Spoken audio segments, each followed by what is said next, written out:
Welcome to Stories Podcast. I'm your host, Amanda Weldin. Today's story is part 1 of Trouble at Transdimensional High, an original story written for you by Michael Lowe from luckoflegends.com. Michael is the one that helped us develop our story's role-playing game.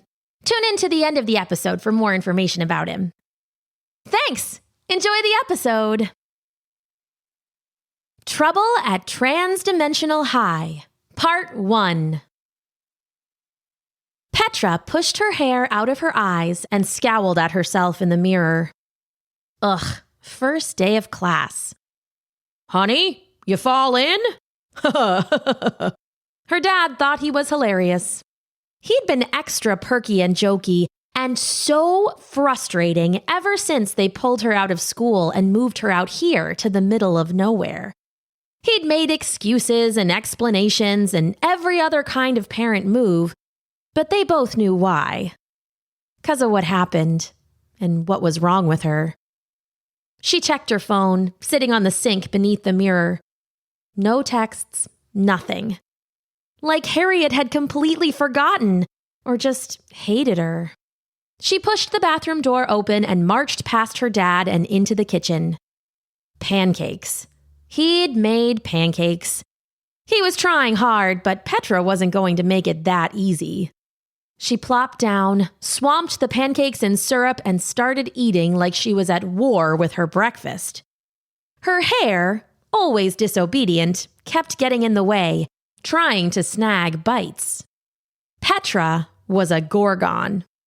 Okay, half a gorgon. Mom's half. She didn't have a snake tail, and she didn't go around turning everybody to stone or anything. At least, not yet.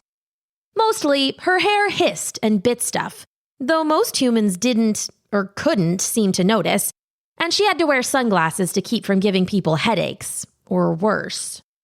She'd been wearing the glasses ever since it happened. And that was the reason she was here. No friends, in this lonely house in a forest in Oregon, of all places.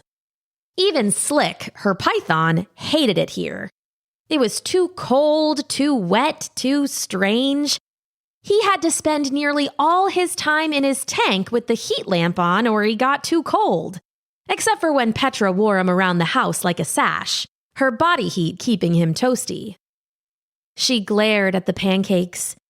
And now she was going to be even more alone, at a whole new school that wasn't even on Earth. She heard her dad sit down across the table and stubbornly refused to look up. Her dad tried to wait her out. After a minute or two of watching her attack the pancakes, he caved. Oh, come on, Pet. It'll be good. It's school. You miss it, right? Oh, I told you, Dad, don't call me that. He started to apologize, but she was just getting started.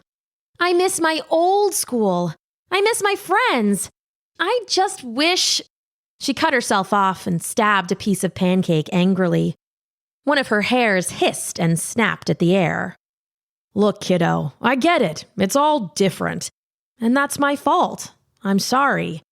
When we had you, your mom and I just wanted to give me the chance to live like a human, yeah. And you didn't lie to me, and you told me all about monsters and aliens and other dimensions and how humans don't notice them, but... Petra waved her arms in frustration. But I'm just not ready, okay? Like, I don't even know anything about this place, and I don't even know how to stop myself from... She finally couldn't take it. Pushing her chair back, she ran to her room and collapsed into bed face down. He came in quietly. Can I sit? Whatever. He sat next to her, quietly. Petra felt his hand warm on her back. Her hair, the traitor's, hissed contentedly. Her voice was muffled by the pillow, but she didn't want to pick her face up. I was a freak in my old school, and now I'm going to be a freak at a school for monsters because I don't know anything about being one. I'm doomed. She lifted her head up for a breath. And don't you dare laugh at me! She could feel him shaking with suppressed laughter. But you're doomed. He was using a ridiculous, spooky voice. She was sure he was wiggling his fingers at the same time. Oh, Dad! Pet rolled over and swatted him with her pillow. A few minutes later, they were giggling and snuggling. Her hair had wound itself around his ear, something she used to do when she was little. He waited a bit, but she knew it was coming. Okay, you ready for the real advice now? Petra sighed. I guess it's your job. Fine. He nodded. I know you're upset. I know that's what's got you talking like that, but remember, everyone is a person. No one is a freak or a monster. Petra groaned into her pillow. She hated that he was right, and he wasn't finished. I won't lie. It may not be easy or fun at first. You're gonna mess up, and that's fine. I just want you to remember 2 things. 1, ask for help, and 2, try to be kind. Not just to other kids, but to yourself. That was when they heard the knock. Petra sat bolt upright. Is that coming from the bathroom? Probably. It's about the right time. He didn't explain, just got up, grinning. Come on, I'll introduce you. He opened the bathroom door and said, Thanks for coming. Really appreciate you taking her. You know I would, but... Dad, what's going on? Who are you talking to? Petra began, peering past him into the bathroom and stopping, shocked into uncharacteristic silence.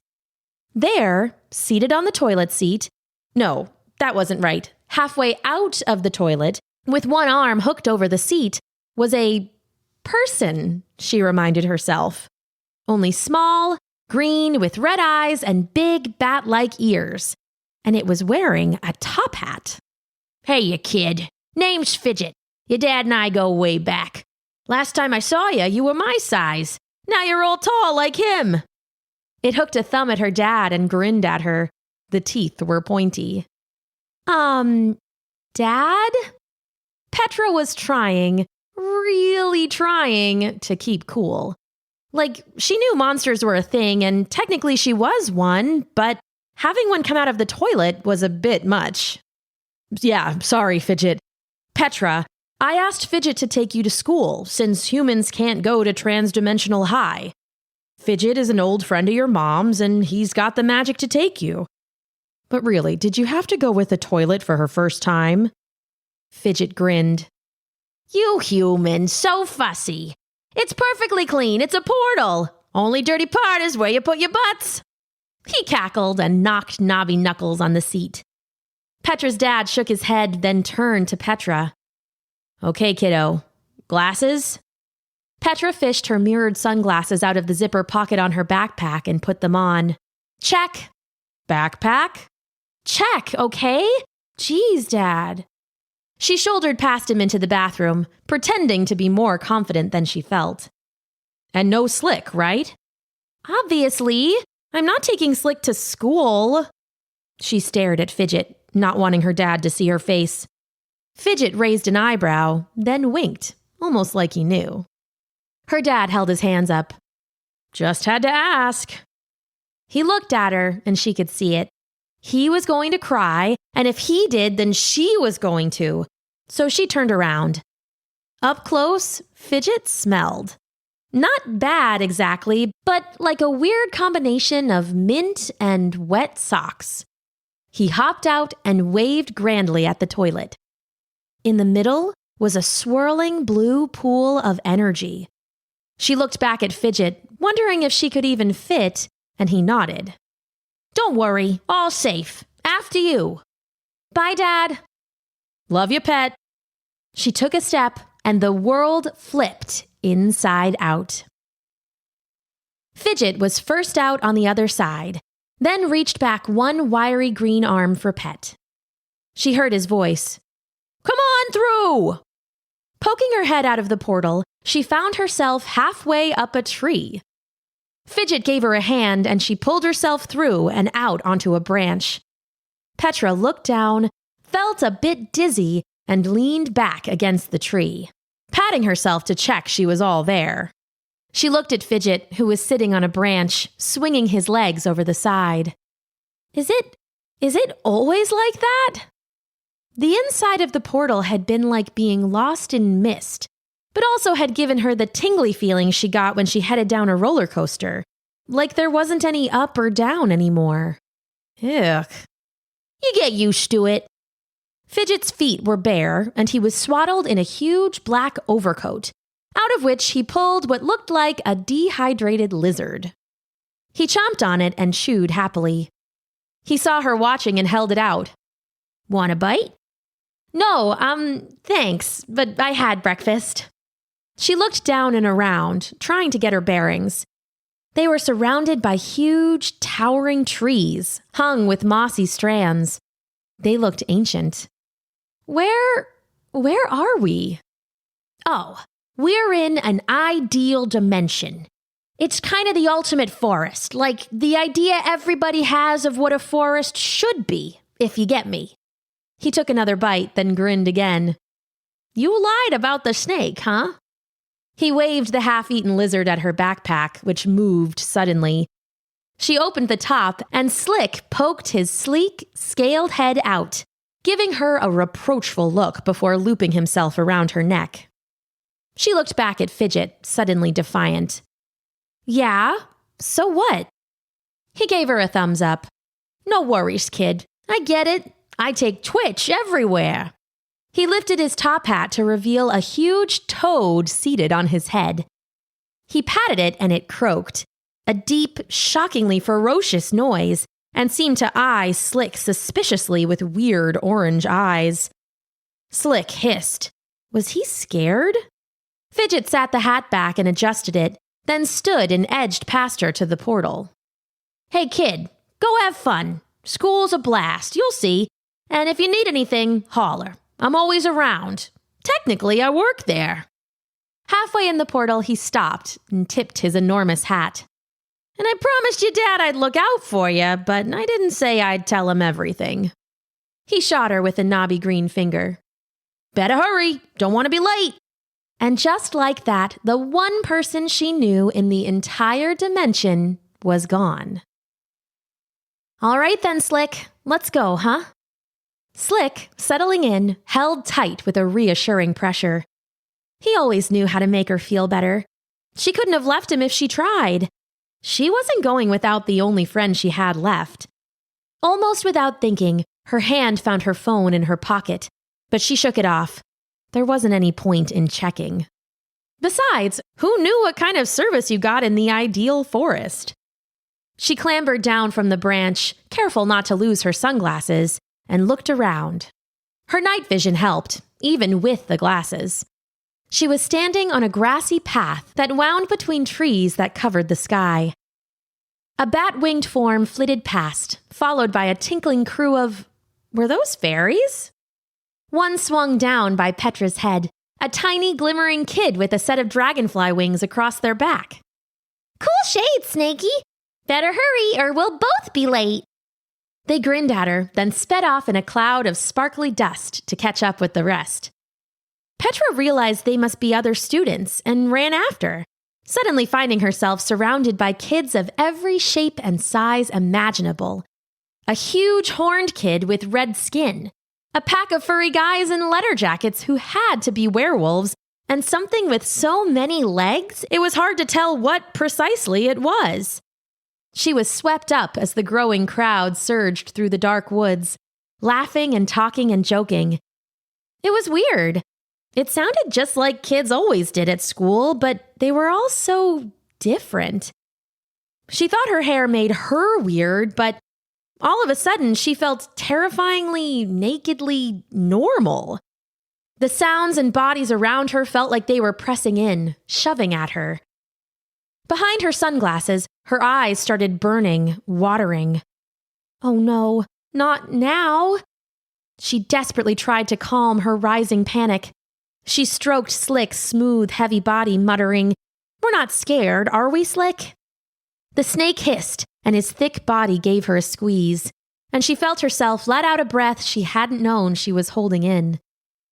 Suddenly, the trees opened up, and she half ran to get into the clearing. The crowd felt a little less pressing, and Petra took a deep breath.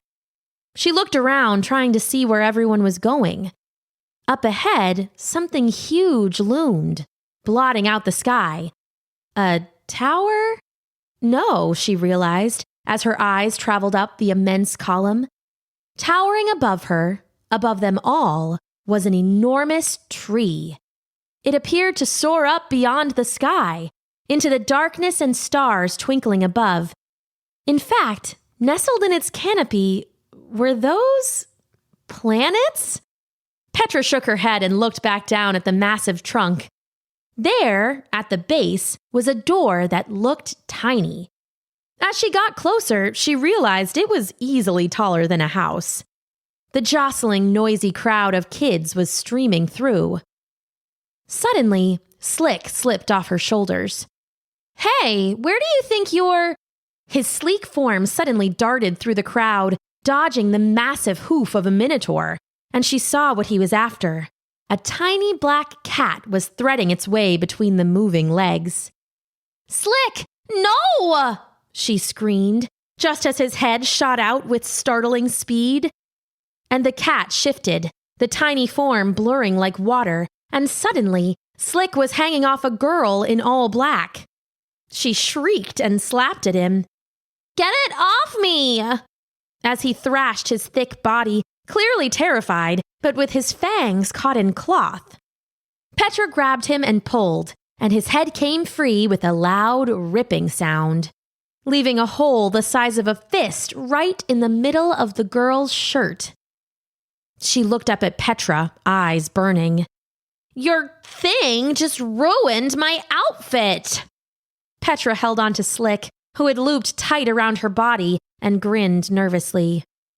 "Sorry, I swear I fed him, but he stress eats, and I've been really nervous, and whatever." The girl whirled around and stormed up to the open door. She shot a dirty look over her shoulder and muttered under her breath. Petra shouldn't have heard her, but just her luck, gorgons had excellent hearing. She caught the whispered curse. "I'll get you later, you little freak." Great. Day 1. Making friends. Pet sighed, adjusted her backpack, and headed through the enormous gaping door and into a school weirder than anything she'd ever imagined. To be continued. Next time, Yetis, demigods, legends and lore class, the endless library, and Slick on the loose.